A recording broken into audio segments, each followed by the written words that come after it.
Hello friends, कैसे आप सब। उम्मीद करता हूँ अच्छे होंगे। मैं रवि सर स्वागत करता हूँ आप सभी का अपने YouTube channel Trinetra career institute पर। तो देखिए, पिछले वीडियो में मैंने आपको बताया था सांद्रता व्यक्त करने की भौतिक विधि, जिसमें सबसे पहले मैंने आपको बताया था द्रव्यमान प्रतिशत क्या होता है। इसके बाद मैंने आपको बताया था आयतन प्रतिशत, इसके बाद द्रव्यमान आयतन प्रतिशत, और लास्ट में मैंने आपको बताया था सांद्रता व्यक्त करने की भौतिक विधि में पीपीएम। पीपीएम से कैसे सांद्रता व्यक्त किया जाता है। पीपीएम जो है कि सांद्रता व्यक्त करने की सबसे छोटी विधि होती है। तो देखिए, आज के इस वीडियो में हम आपको बताने वाले हैं सांद्रता व्यक्त करने की रासायनिक विधि में। सांद्रता व्यक्त करने की रासायनिक विधि में आता है ओवरऑल 4। सबसे पहले एनसीईआरटी ने दे रखा है मोलरता, इसके बाद मोललता, इसके बाद नॉर्मलता, इसके बाद मोल अंश। वैसे तो होता है ग्राम प्रति लीटर में भी सांद्रता विलयन की शक्ति रासायनिक मेथड में ही। इसके बाद होता है फार्मलता, वो भी आता है किसमें, केमिकल मेथड में ही आता है। ये सब मैं आपको सबसे पहले वीडियो में ही बता रखा था, जिसमें मैंने आपको सांद्रता के बारे में बताया था। तो आज हम देखते हैं सांद्रता व्यक्त करने की रासायनिक विधि में क्या हेडिंग लगा हुआ है, मोलरता। तो आज हम पढ़ेंगे मोलरता क्या होता है।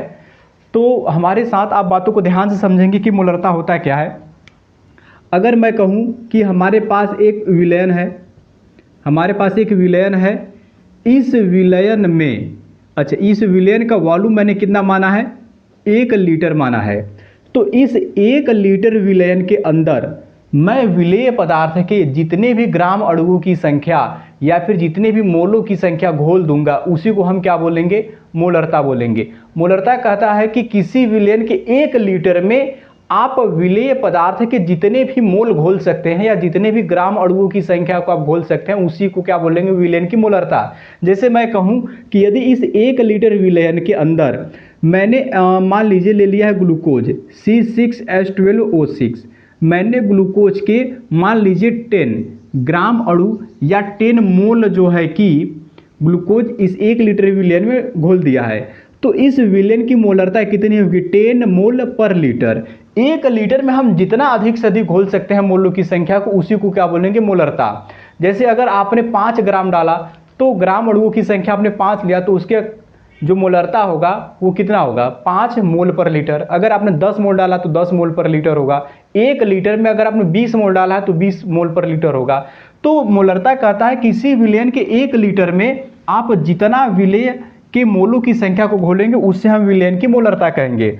तो आप हमारे साथ मोलरता की परिभाषा लिखेंगे कि किसी विलयन के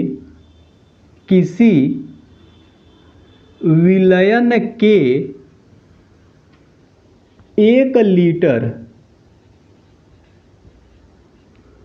लीटर में घुले हुए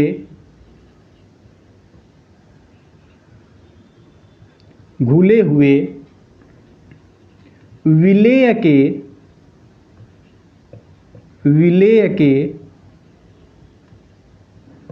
मोलों की संख्या, विलेय के मोलों की संख्या या ग्राम अणुओं की संख्या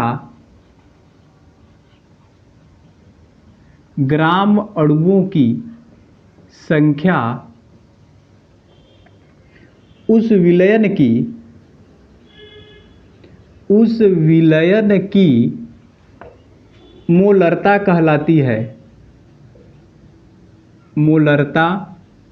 कहलाती है,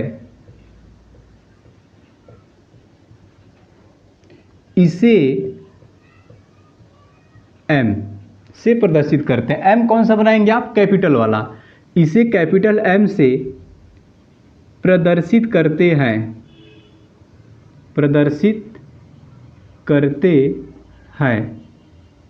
क्या इतनी बात समझ में आई।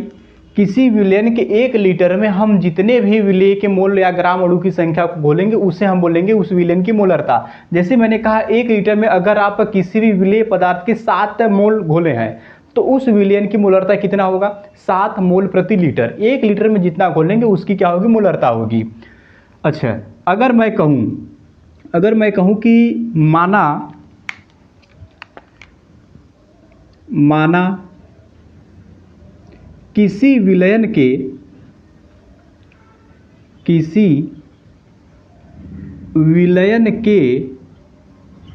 वी लीटर में विलेय के n मोल घुले हैं तब मोलरता क्या होगा। मोलरता का सिंबल क्या है, कैपिटल एम। तो आप लिखेंगे कि तब मोलरता बराबर क्या होगा, तब मोलरता यानी कि कैपिटल एम बराबर होगा विलेय के मोल,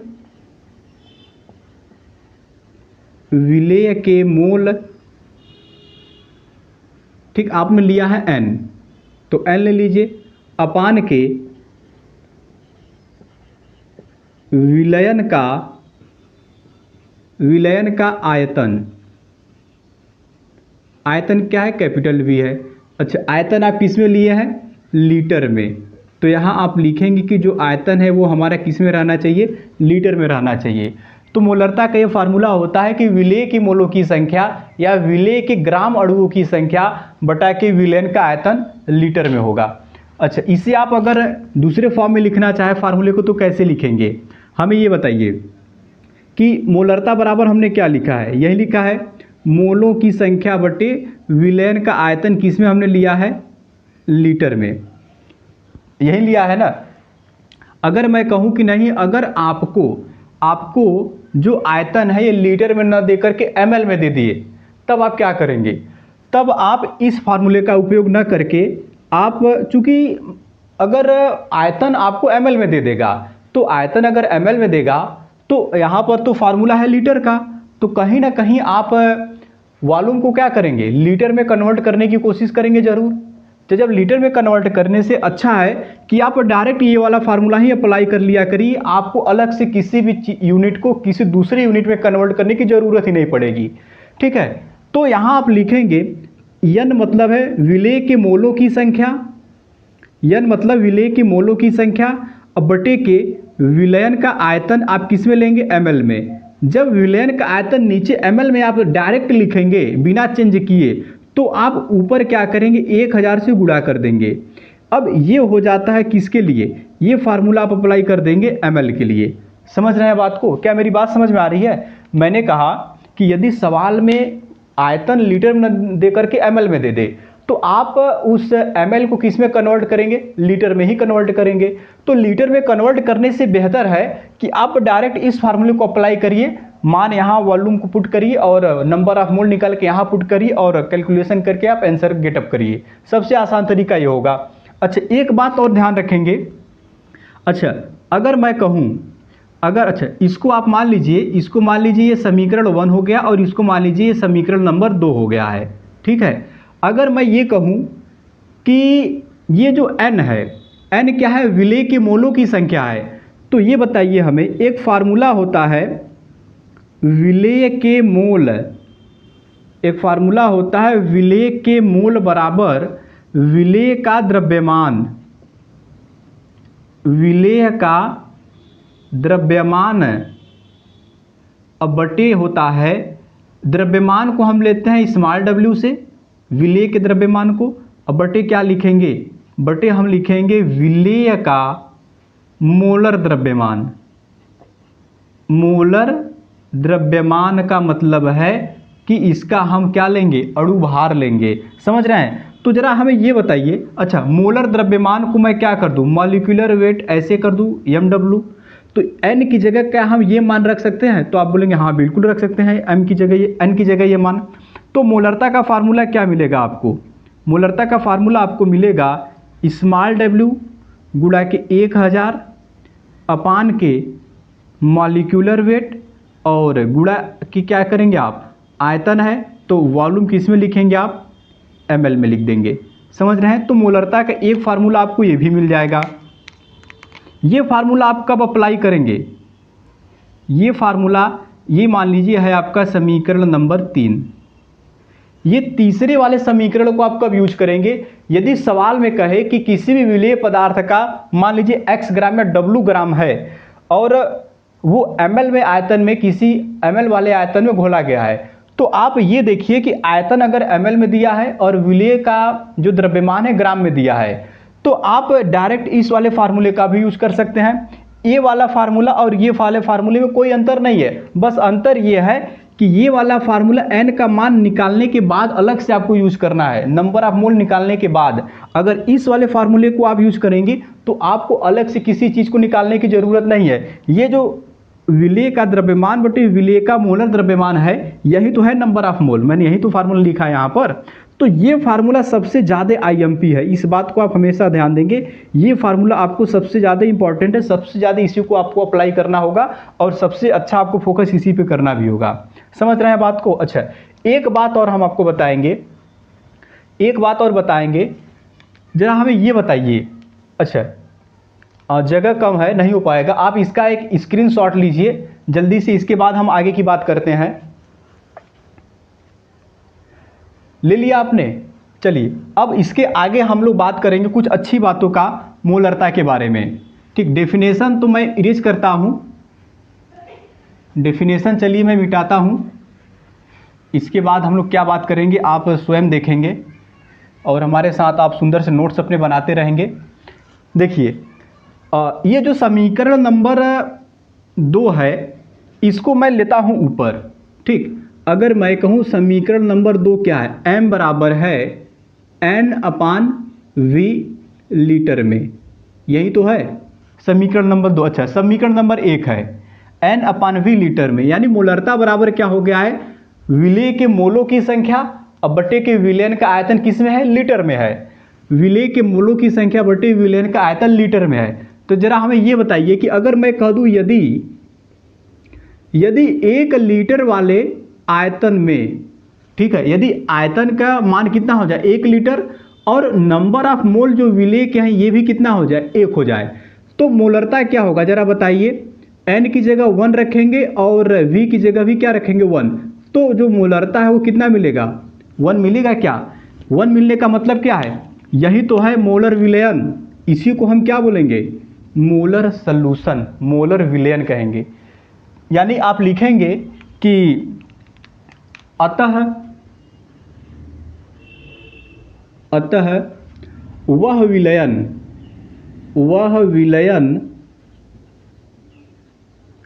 विलयन जिसके 1 लीटर में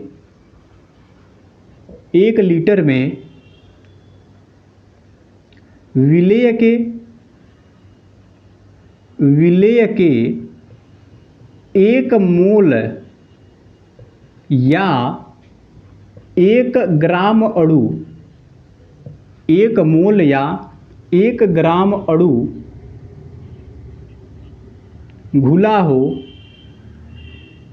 घुला हो उसे मोलर विलयन कहते हैं, उसे मोलर विलयन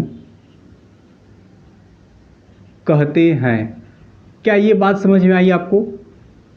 मैंने कहा समीकरण नंबर 1 जो है ये विलेय की मोलों की संख्या बटे विलयन का आयतन लीटर में है।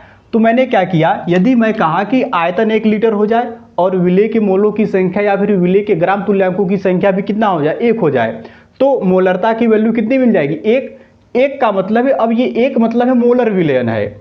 अब इसका क्या मतलब है कि वह विलयन जिसके 1 लीटर में विलेय पदार्थ के 1 मोल 1 ग्राम अणु घुले होंगे उसे हम बोलेंगे मोलर विलयन, मोलर सॉल्यूशन। समझ रहे हैं बात को? तो आप इसको जरूर नोट करेंगे। अच्छा, इसी प्रकार अगर दूसरा विलयन हो जाए, आप लिखेंगे कि इसी प्रकार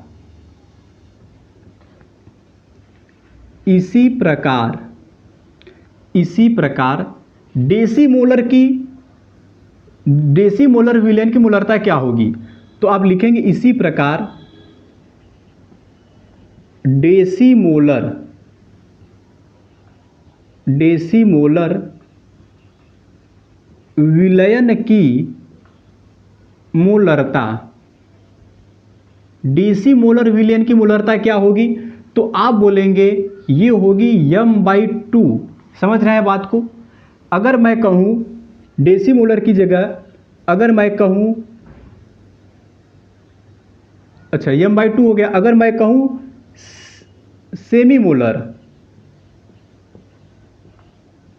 सेमी मोलर, अच्छा एक मिनट, डेसी मोलर है तो ये होगा m/10, डेसी मतलब 10। अगर मैं कहूँ सेमी मोलर विलयन की मोलरता, तो सेमी मोलर विलयन की मोलरता कितना होगा, m/100 होगा। समझ रहे हैं। इसके बाद मिली मोलर, मिली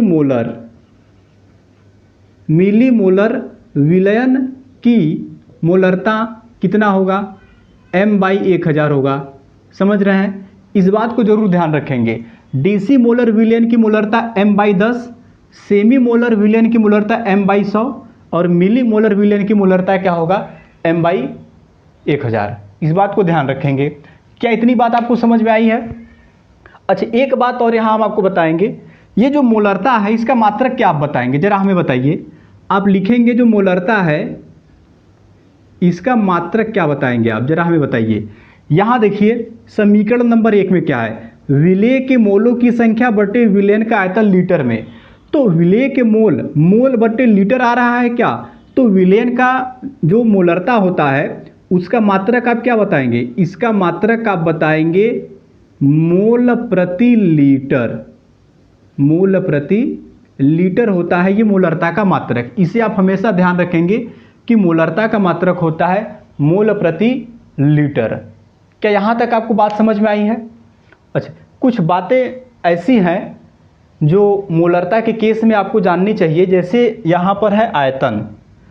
आयतन क्या करता है, तापमान पर डिपेंड करता है। इसका मतलब है कि मोलरता भी क्या करेगा, तापमान पर डिपेंड करेगा। समझ रहे हैं क्या मेरी बात? मैंने कहा कि आयतन तापमान पर निर्भर करेगा तो मोलरता भी तापमान पर निर्भर करेगा। तो ऐसे ही कुछ बहुत अच्छी बातें हैं मोलरता के बारे में। आप इतना लिखिए, इसके बाद मैं क्या करूँगा, कुछ अच्छी बातों की बात करेंगे। तो आप जल्दी से इसका एक स्क्रीनशॉट लीजिए।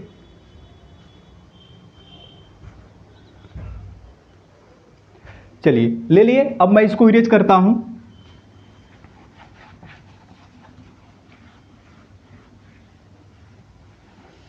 आप जब भी पढ़ने बैठेंगे हमारे साथ, आप जो है कापी और पेन लेके बैठेंगे, हमारी बातों को समझेंगे और वीडियो को पॉज करके नोट्स बनाते रहेंगे अपने, ताकि आपको दोबारा रिवीजन करने में क्या हो, आसानी मिल जाए। समझ रहे हैं बात को? क्लियर हो रही है मेरी बात? तो देखिए अब हम बात करने वाले हैं मोलरता और मोलरता से रिलेटेड क्या क्या अच्छी बातें हैं। जैसे मैंने एक पॉइंट यहाँ पर लिखा है नोट करके कि किसी विलयन के ताप में परिवर्तन करने पर उसकी मोलरता, द्रव्यमान प्रतिशत तथा मोल प्रभाज स्थिर रहते हैं, जबकि मोलरता व नॉर्मलता क्या होते हैं, परिवर्तित हो जाते हैं। अभी मैंने आपको बताया कि मोलरता में आता है आयतन, और आयतन जो होता है वो तापमान पर निर्भर करता है, जिसकी वजह से नॉर्मलता क्या और मोलरता क्या होता है, ये तापमान बदलेगा तो मोलरता और नॉर्मलता भी क्या होगा, बदल जाएगा। लेकिन मोलरता, द्रव्यमान प्रतिशत और मोल प्रभाज तापमान पर निर्भर नहीं करता है।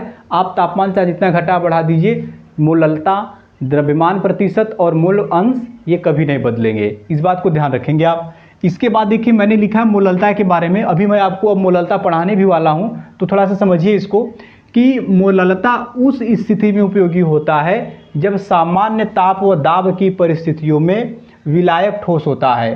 क्योंकि मोलरता के डिफिनेशन में आता है 1 किलोग्राम विलायक, तो विलायक किलोग्राम में है तो इसका मतलब है मास है तो वो सॉलिड तो होगा ही।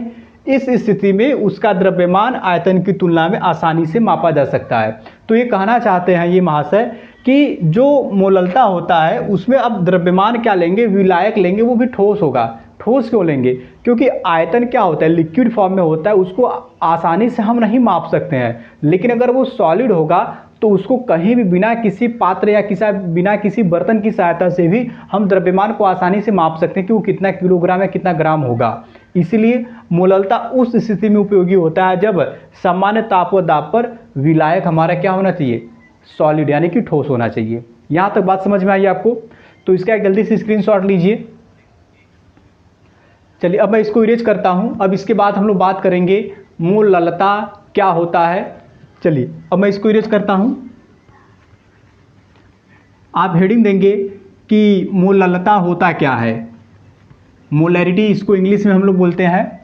तो आप हेडिंग देंगे हमारे साथ मोलरता,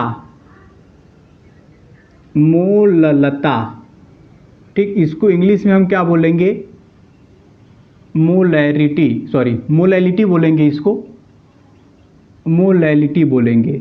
समझ रहे हैं बात को, मोलैलिटी। तो मोलैलिटी होता क्या है कि अभी मैंने आपको मोलरता में बताया कि 1 किलोग्राम विलायक में हम जितना अधिक से अधिक विलेय पदार्थ के मोल घोलेंगे उसे मोलरता बोलेंगे। समझ रहे बात को, 1 लीटर विलयन में। तो मोललता क्या कहता है, मोललता कहता है कि 1 किलोग्राम विलायक में विलेय पदार्थ के जितना भी मोल घोलेंगे उसे मोललता। समझ रहे बात को, समझिए बात को। मोलरता क्या कहा, 1 लीटर विलयन में जितना आप क्या घोलेंगे, विलेय के मोल। लेकिन जो मोललता है ये क्या बोलता है, ये बोलता है 1 किलोग्राम विलायक में जितने भी विलेय के मोल होंगे। अच्छा एक बात समझिए आप, मोलरता के अंत में क्या आ रहा है, रता आ रहा है। तो आप यहाँ देखिए लीटर में भी क्या आ रहा है, र आ रहा है। समझ रहे हैं बात को। तो मोलरता में हमेशा लीटर आएगा, 1 लीटर। और मोललता अंत में क्या आ रहा है, लता आ रहा है। और इसमें किलोग्राम में क्या आ रहा है, पहले आ रहा है किलो, इसका मतलब लता मतलब किलो में भी क्या है, लता है, ल है, और लीटर में र है, तो इसे चला जाएगा कहाँ, मोलरता। लास्ट 2 अक्षर से आप पहचानने की कोशिश करेंगे तो ज़्यादा आसानी से पहचानेंगे। तो चलिए डिफिनेशन लिखते हैं हम लोग कि 1 किलोग्राम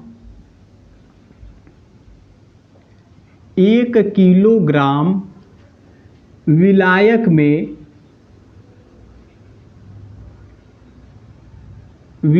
में विलेय के, अच्छा विलायक में घुले हुए, विलायक में घुले हुए विलेय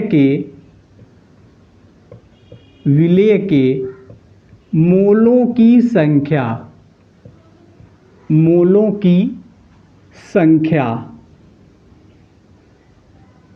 या ग्राम अणुओं की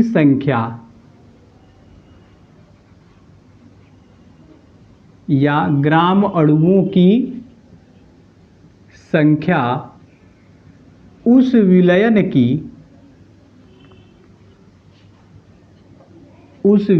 की मोललता कहलाती है।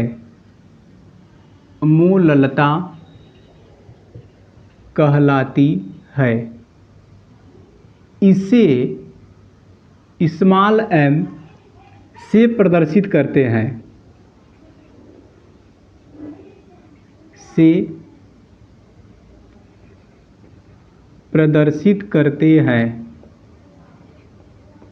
समझ रहे हैं बात को। यानी कि 1 किलोग्राम विलायक में विलेय के जितने भी मोल घुलेंगे उसे क्या बोलेंगे, मोललता। अगर मैं कहूँ 1 किलोग्राम विलायक में आपने विलेय पदार्थ के 6 ग्राम घोला है तो उसकी मोललता कितनी होगी, 6 मोल पर ग्राम होगी। समझ रहे हैं, अगर 6 मोल घोला है तो 6 मोल पर किलोग्राम होगा, 10 मोल घोला है तो 10 मोल पर किलोग्राम होगा, 13 मोल घोला है तो 13 मोल पर किलोग्राम होगा मोललता। जितना मोल आप घोलेंगे 1 किलोग्राम विलायक में वह उसकी मोललता कहलाएगी और इसे स्मॉल m से प्रदर्शित करते हैं। तो मोललता का फार्मूला क्या लिखेंगे आप, मोललता बराबर लिखेंगे विलेय के मोल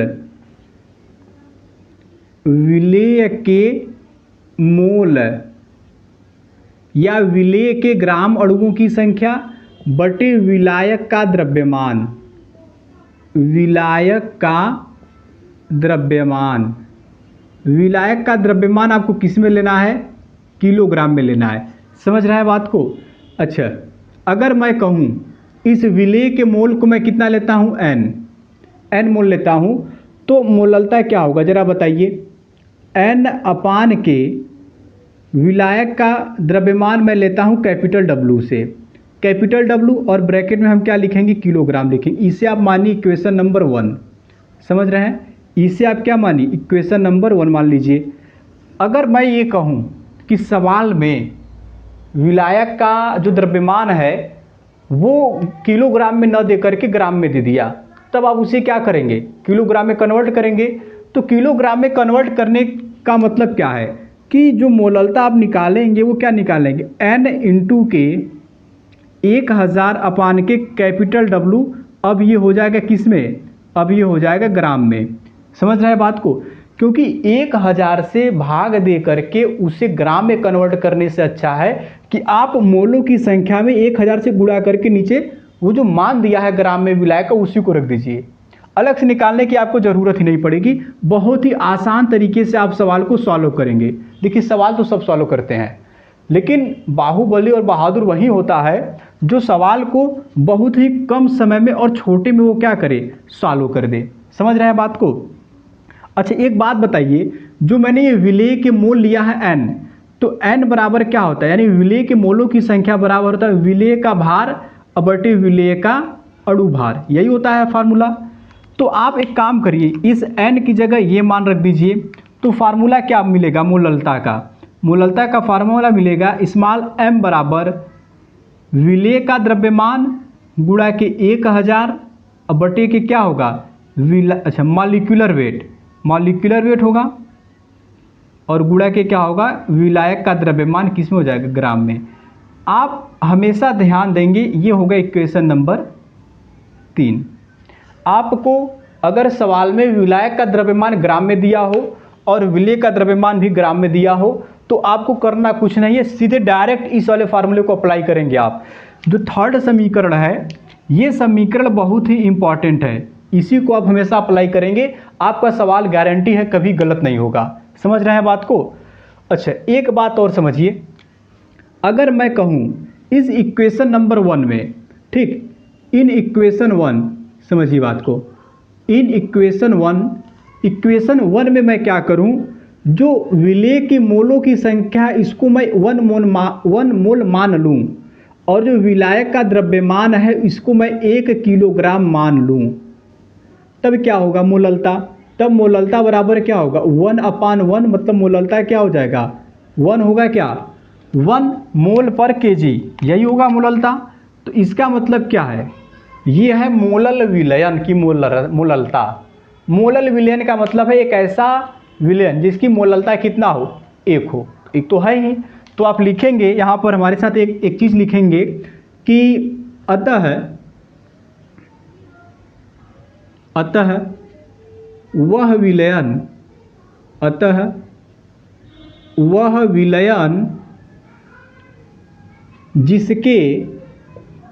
जिसके 1 किलोग्राम में विलेय के 1 मोल घुले हों, उसे मोलल विलयन कहते हैं। मोलल विलयन कहते हैं। समझ में आई क्या बात है यहाँ तक? अच्छा मोललता का मात्रक क्या बताएंगे? तो आप, मैंने कहा ये क्या है, मोल पर केजी, तो मात्रक आप क्या लिखेंगे,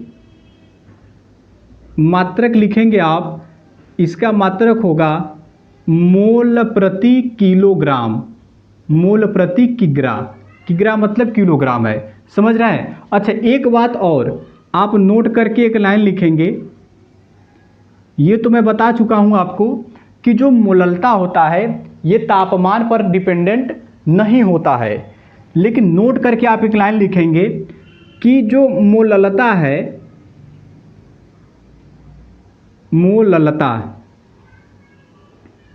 मोललता एक विमाहीन राशि होती है, एक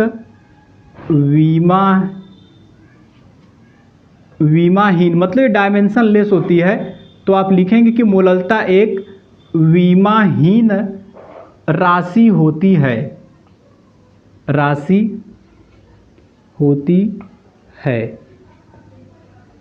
मोललता का कोई विमा नहीं होता है, लेकिन मोललता का मात्रक क्या बताएंगे, मोल प्रति किलोग्राम बताएंगे। समझ रहे हैं बात को? तो इसका एक आप स्क्रीनशॉट लीजिए। इसके बाद हम लोग बात करेंगे एनसीईआरटी की किताब से कुछ प्रश्न का जो मोललता और मोलरता से रिलेटेड दे रखा है। तो जल्दी से आप स्क्रीनशॉट लीजिए। ले लिया? चलिए अब इसको इरेज करते हैं, हम इरेज करके आते हैं सवाल पर।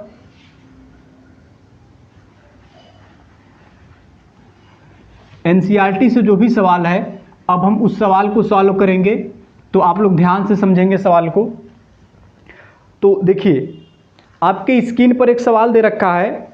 सवाल में कहा है कि उस विलयन की मोललता ज्ञात कीजिए जिसमें 5 ग्राम NaOH 450 ml विलयन में घुला हो। इन्होंने कहा है कि 5 ग्राम NaOH कहाँ घुला है, 450 ml विलयन में घुला हुआ है। तो ज़रा हमें ये बताइए सवाल में दिया क्या है, बताइए ज़रा। सवाल में NaOH का द्रव्यमान कितना दे रखा है, 5 ग्राम इन्होंने दे रखा है। अच्छा, NaOH किसका काम कर रहा है, विलेय पदार्थ का काम कर रहा है, समझ रहे हैं। इसके बाद इन्होंने क्या कहा है, इन्होंने कहा है कि 450 ml विलयन में घुला हुआ है। तो इन्होंने आयतन भी दे रखा है विलयन का, तो आप लिखेंगे विलयन का आयतन, आयतन इन्होंने दे रखा है 450 ml। तो इन्होंने कहा है कि मोलरता हमें आप निकाल के दिखाइए तो जाने हम आपको, समझ रहे हैं। ये चैलेंज दिए हैं साहब कि मोलरता हमें ज्ञात करके दिखाइए। तो मैंने आपको देखिए मोलरता के 4 फार्मूले बताए हैं। मैंने एक फार्मूला उसमें से आपको ये बताया था, लास्ट वाला जो मैं कहा था सबसे इम्पॉर्टेंट है। वो फार्मूला क्या था, वो फार्मूला मैंने आपको बताया था कि मोलरता बराबर होता है विलेय का द्रव्यमान गुणा के 1000 अपान के विलेय का मॉलिक्यूलर वेट और गुणा के क्या लिखेंगे, आयतन किस में, ml में। देखिए वॉल्यूम ml में दे रखा है और स्मॉल w ये विलेय का द्रव्यमान भी दे रखा है, इन्होंने 5 ग्राम दे रखा है। तो मैं आपको कई फार्मूले बताया, एक फार्मूला ये भी था विलेय के मोलों की संख्या बटे विलयन का आयतन लीटर में। तो इस ml को लीटर में आप कन्वर्ट करेंगे, फिर मोलों की संख्या निकालेंगे, फिर मान पुट करके फिर कैलकुलेशन करेंगे आप। तो टफ करने से अच्छा है कि लास्ट वाला फार्मूला आप हमेशा याद रखिए, बहुत ही बेहतरीन फार्मूला साबित होगा आपके लिए। डायरेक्ट मान रखिए, कैलकुलेशन करिए, आंसर पाइए। तो स्मॉल w का मान कितना दिया इन्होंने, 5 दिया है, और गुणा कितने से करेंगे हम, 1000 से करेंगे। और इसके बाद मॉलिक्यूलर वेट कितना होगा NaOH का, देखिए क्या है, NaOH है, NaOH है।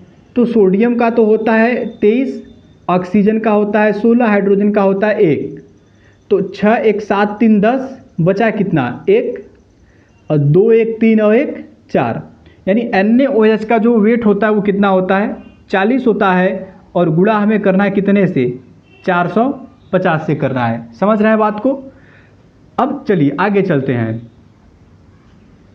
ये 1 0 1 0 से कटा, ये 1 0 इस 0 से कटा, समझ रहे हैं। अच्छा, 5 9 45 और 5 दूना के 10, ये कट गया। ओवरऑल ये कितना हुआ, अच्छा 2 इकाई 2 और 2 दूना के 4, ऊपर तो बचा 5 और नीचे बचा 2 9 के 18। तो यहाँ हम कितना लिखेंगे, यहाँ हम लिखेंगे 5 बटे के 18, समझ रहे हैं बात को। अब इसको क्या करना है, सॉल्व करना है, समझ रहे हैं बात को।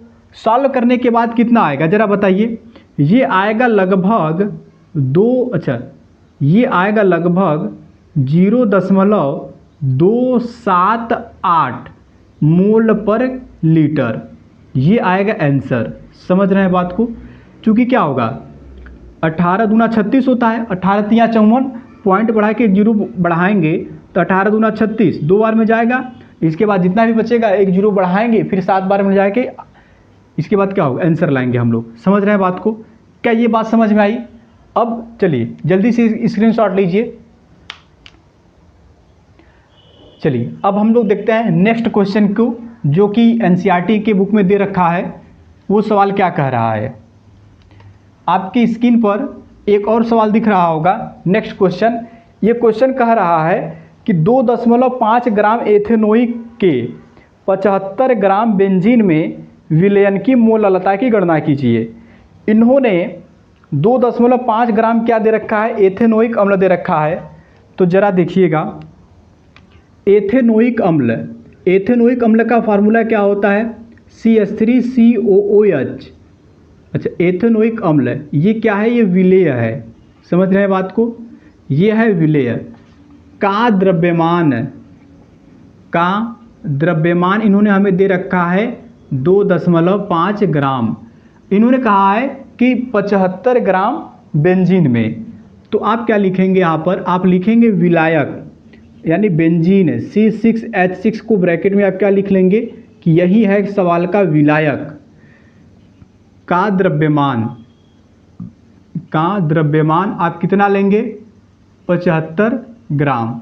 इन्होंने दे रखा है सवाल में, यही दिया है। अब आपको निकालना है इसकी मोललता। अब ये चैलेंज कर रहे हैं कि जरा हमें मोललता निकाल के दिखाइए। मोललता बराबर इसमें क्या है, क्वेश्चन मार्क है। तो देखिए मोललता के भी मैंने आपको 3 फार्मूले बताए हैं और मैं आपसे ये कहा था कि जो मोललता का थर्ड वाला फार्मूला मैं लिखा था, मोललता का थर्ड वाला फार्मूला में क्या लिखा था, विलेय का द्रव्यमान गुणा के 1000 अपान के विलेय का मॉलिक्यूलर वेट और गुणा के विलायक का द्रव्यमान किसमें हम लिखे थे, ग्राम में लिखे थे। यही तो लिखे थे हम। तो इन्होंने विलायक का द्रव्यमान कितना दे रखा है 75 ग्राम और विलेय का दे रखा है 2.5 ग्राम। तो आराम से एकदम मान रखिए, स्मॉल w की जगह 2.5 और गुणा के 1000 अपान के एसिटिक अम्ल का मॉलिक्यूलर वेट निकालना है। अब तो जरा देखिए, एक कार्बन है तो एक कार्बन का हो गया 12, फिर 3 हाइड्रोजन का हो गया 3। चूँकि एक हाइड्रोजन का वेट 1 होता है तो 3 हाइड्रोजन का होगा 3। फिर हम कितना लेंगे 12, फिर 2 ऑक्सीजन है तो 16 और 16 कितना होगा 32। अब 32 और 1 हाइड्रोजन का होगा कितना होगा 33 होगा। तो ओवरऑल मैं कितना करता हूँ 33 करेंगे। इसके बाद तो 3 2 5 3 8 2 10 बचा कितना 1, 3 1 4 1 5 1 6। यानी कि जो एसिटिक एसिड है जिसे हम सिरका कहते हैं उसका मॉलिक्यूलर वेट कितना आ गया 60 आ गया और विलायक का द्रव्यमान उन्होंने दे रखा है 75 ग्राम। ये 1 0 से 1 0 काटिए, कट गया। 25 3 75 और 25 चौका 100, ये कट गया। अच्छा ये देखिए जरा 2 इकाई, अच्छा 2 दूना 4 और 2 तिया के 6, ये कट गया।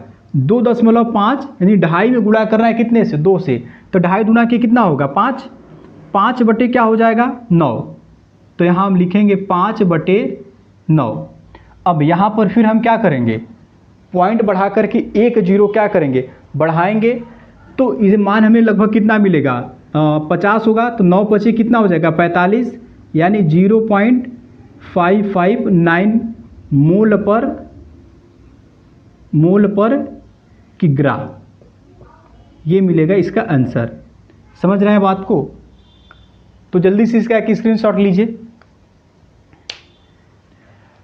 तो दोस्तों उम्मीद करता हूँ आपको ये वीडियो समझ में आई होगी कि सांद्रता व्यक्त करने की जो रासायनिक विधि है मोलरता और मोललता क्या होती है और इस पर जो मैंने सवाल बताया है। नेक्स्ट वीडियो में हम आपके लिए लेकर आएंगे एनसीईआरटी की बुक में जो पाठ्यनिहित क्वेश्चन दे रखे हैं मोलरता और मोललता से, उसके बारे में हम लोग बात करेंगे। इसके साथ साथ हम ये जानेंगे मोललता और मोलरता में क्या रिलेशन होता है, मोललता और विलयन की शक्ति में क्या संबंध होता है। बहुत ही इंपॉर्टेंट फार्मूले और एनसीईआरटी के इंपॉर्टेंट क्वेश्चन पर हम लोग बात करेंगे नेक्स्ट वीडियो में। तब तक के लिए बाय। और यदि आप हमारे चैनल पर पहली बार विजिट कर रहे हैं तो चैनल को सब्सक्राइब करके वीडियो को लाइक कर दीजिएगा। बाय।